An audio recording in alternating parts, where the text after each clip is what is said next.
When we intend to expose you to God and expose God to you, I want to ask you a question. Where are you?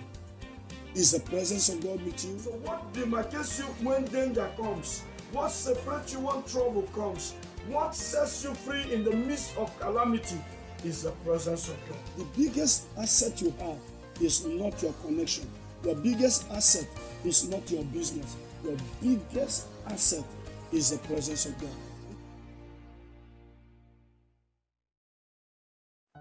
Hello friends, again we are coming your way and we believe that you are going to be seriously blessed by God.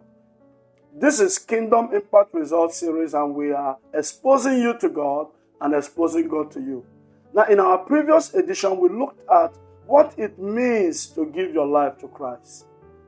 Now in this edition we want to go a step further to talk about what it affects in your life. What giving your life to Christ affects concerning your lifestyle. Now, the first thing that giving your life to Christ will affect in your life is your time. And you know that time is a fragment of eternity.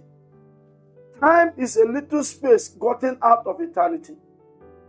And so when you give your life to Christ, the first thing He wants to be the Lord over your life is your time. He wants to be the one that manages your time. He wants to be the one that manages your life. Number two effect of giving your life to Christ is your relationship. We normally sing a song and we say, things are different now. Something happened to me when I gave my life to Christ. So once you give your life to Christ, you will find out that there's going to be a shift in the kind of relationships you keep. You are going to go far or going to be destroyed in your life is determined by who are your associates. Your final say will no more be what your friends have said, what your companions have said, what everybody around you have said.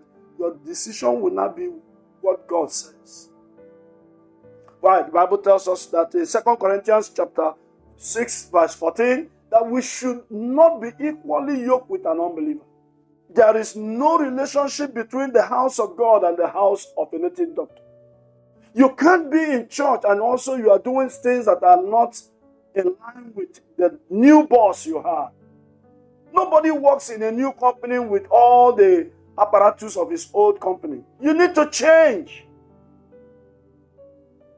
It's also going to affect your appearances. It's also going to affect your appearances.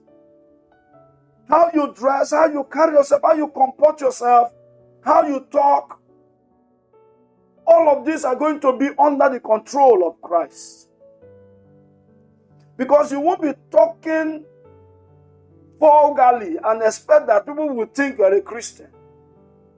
One of the true marks of a genuine child of God that have given his life to Christ is that man, that woman, will become modest.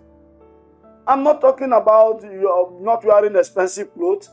I'm not talking about wearing rag and coming out. I'm talking about being modest.